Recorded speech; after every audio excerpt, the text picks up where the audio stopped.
जय Shri Ram Biren tech 939 YouTube channel को आपण मानक स्वागत जनाऊँगी। गुगुल वृक्ष साधारणतः राजस्थान गुजरात अंचल बेसी देखा जाई थाए। यह 4 फुट रु 12 फुट पर्यंत उच्चता होइथाए।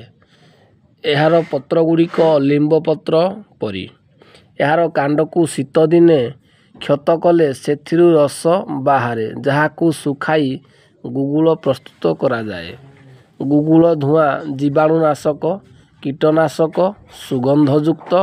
आयुर्वेद रे गुगुल को सिंधिवात, कटिशूल बा अंटाबिंधा, शिरशूल, शोथ, उच्च रक्तचाप, बात रक्त, नेत्र रोग, पक्षघात, कोष्ठकाठिन्य, मंदाग्नि, रक्तहीनता, जलदर परी रोग को उपशम करिवा पाई उपयोग करा जाइथाए।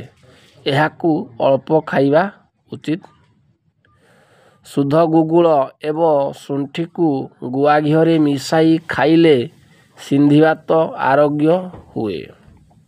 गुगुल को पानपत्र सहित बाटी मुंडरे लेप देले मुंडबिंधा भल हो जाए। गुगुल को पानी रे बाटी अंटा उपरे लेप देले अंटा विधा कमी जाए।